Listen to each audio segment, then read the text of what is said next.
ఒకరోజు ఒక గురువు గారు తన ఇద్దరు శిష్యులతోని ఒక గ్రామం నుండి ఇంకో గ్రామానికి వెళ్తూ ఉన్నారు. ఆ రోజుల్లో నడుచుకుంటూ వెళ్ళేవాళ్ళు కదా.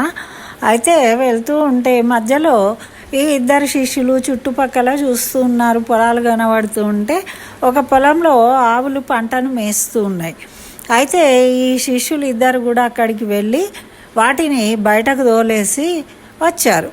ఇంతలో వీళ్ళు రావడము ఎటో వెళ్ళినట్టు అనిపించి గురువు గారు అడిగినరు, ఏమైందిరా, ఎటు వెళ్ళారు అని.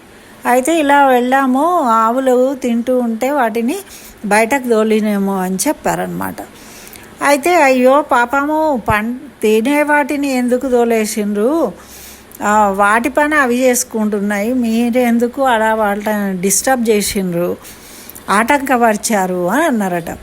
అట్లా పాపం కదా ఆటంకపరచడము అని అంటే, వెంటనే శిష్యులు ఇంకాస్త గురువుగారు ముందుకు వెళ్ళేసరికి అయ్యో అట్లనా అని చెప్పేసి ఇద్దరు శిష్యులు కూడా వెళ్ళి ఆ ఆవులు బయట ఉన్న వాటిని మళ్ళీ కొట్టి లోపలికి తరిమిండ్రు, పంట చేను లోపలికి. అయితే అవి అప్పుడు లోపలికి వెళ్ళినాయి. అయితే గురువుగారు మళ్ళీ అడిగిండ్రు, ఏమైందిరా మళ్ళీ అని.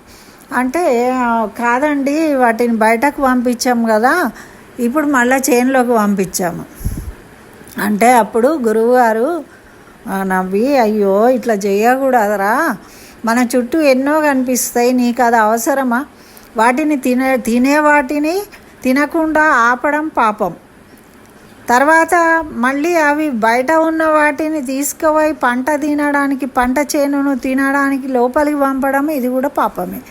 అంటే ఈ రెండు కూడా నీకు అవసరం లేని విషయాలు, మీరు పట్టించుకొని అనవసరంగా మీ సమయాన్ని వృధా చేసుకున్నారు అలా అని చెప్పిండ్రనమాట.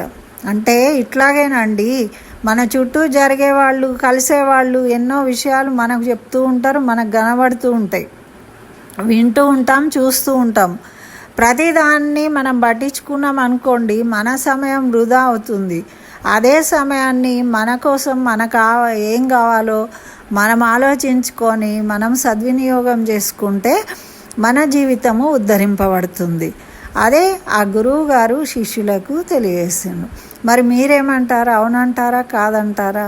అవునంటే ఎస్ అని లైక్ చేయండి తప్పకుండా.